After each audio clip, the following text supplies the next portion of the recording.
Here's a book for us. It's called What Isabella Wanted. Isabella Stewart Gardner Builds a Museum, and it is by Candace Fleming and illustrated by Matthew Cordell. What Isabella Wanted. Isabella Stewart Gardner builds a museum. On a tree-lined street in Boston, let's see if I can get this in here better.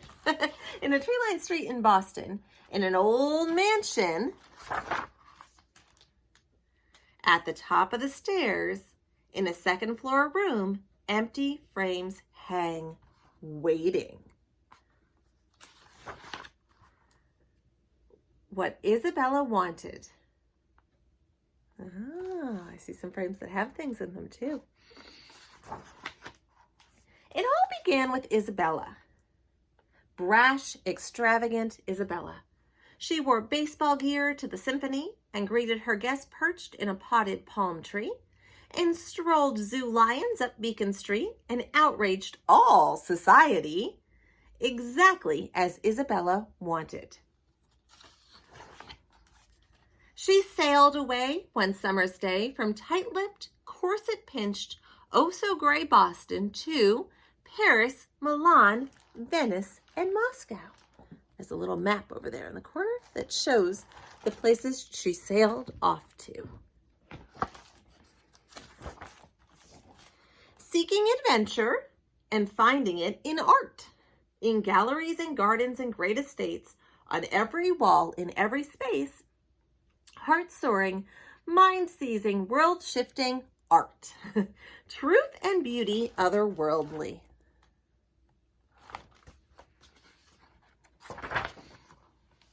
In a Venice courtyard, she flung her arms wide. Art. It was suddenly exactly what Isabella wanted. Landscapes, seascapes, portraits of saints, stained glass, Roman mosaics, tapestries, medieval tables, Renaissance chairs, and Vermeer's The Concert, and Rembrandt's The Storm, and more. So much more, always more, exactly as Isabella wanted, filling her Beacon Street mansion, every wall, every space. Look at what she's getting.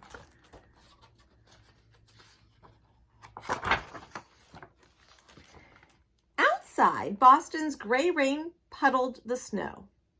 But inside, she gazed at the concert, sat for hours long in front of the storm, thinking and dreaming, happy and warm. While far away in Asia and Europe, art buyers roamed ancient cities, ferreting out paintings, tracking down sculptures, sniffing out old world treasures, all for Isabella. Will you buy a rare Persian rug? I want it. A peerless terracotta sculpture? Grab it. A real, unquestionable, perfect Raphael? Sold.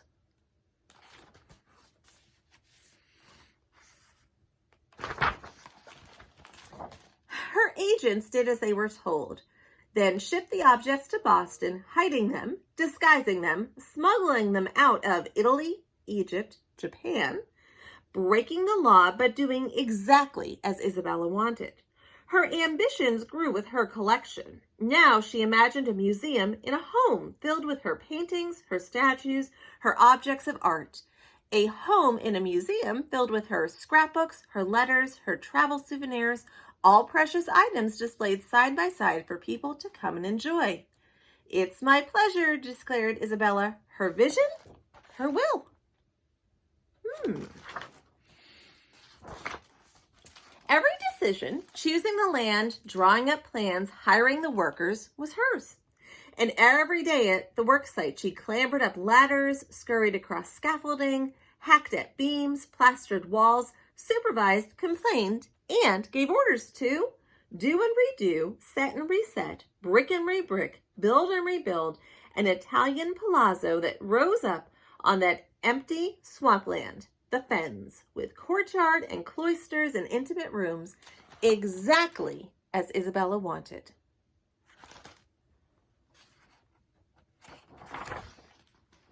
She moved into the top floor, but saved the other 3 for her glories. She arranged them herself, each piece big and small, for more than a year, with passion and flair, pondering, puzzling the placement of every object. In every room, on every wall, in every space, where to put that lock of poet's hair, where to place those gilded chairs. Isabella experimented, she mixed and matched.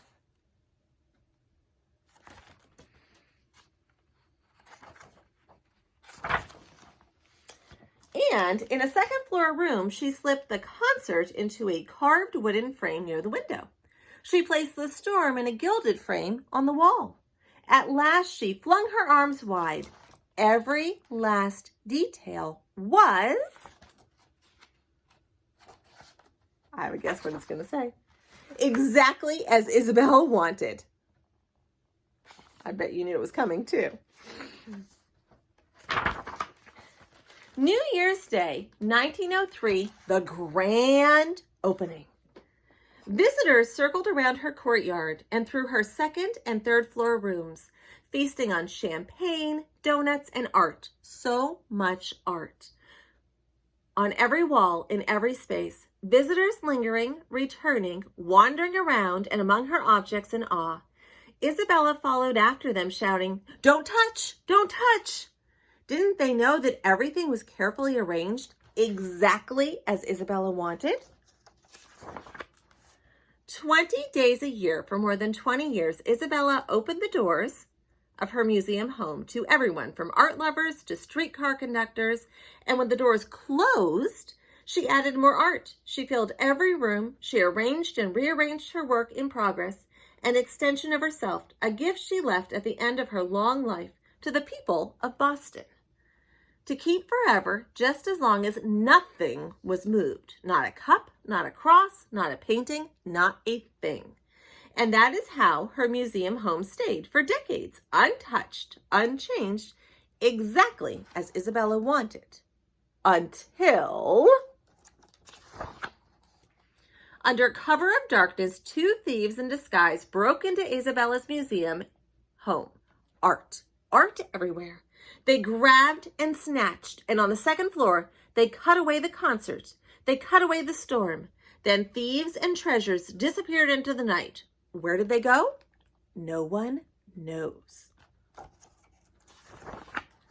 The police searched. The FBI searched. Private detectives searched. They are still searching. And on the second floor, empty frames and clothes, nothing but the green brocade wall. The concert, the storm, and other works gone. And so the place waits longingly for the day her glories are returned, and her museum home once more will be completely unchanged. Exactly as Isabella wanted. There's a picture of Isabella. And it says Isabella Stewart Gardner lived from 1840 to 1924. It's my pleasure. This was Isabella Stewart Gardner's motto. The words, written in French, "C'est mon plaisir," are even carved above the entryway to the Italian-style palazzo she built and filled with art. This grand old house on the Fenway in Boston, now called the Isabella Stewart Gardner Museum, uniquely reflects Isabella's eccentric personality. Designed not just as a place to house art, it was her home from 1901 until her death in 1924. There she lived among the objects of her collection. Some of the objects are works of art, but others are things she gathered and used during her life. Letters and journals, dishes and teacups, dried leaves and seashells, all are given equal value, great art displayed next to bric-a-brac with no distinction between them. Additionally, the arrangement of each room is based entirely on Isabella's taste. Objects are not organized historically or by artistic styles.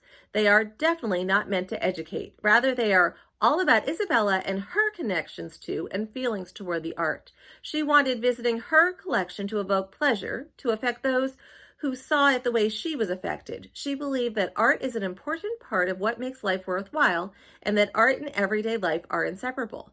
This is why she left her museum to the people of Boston forever, just as long as none of her arrangements are touched.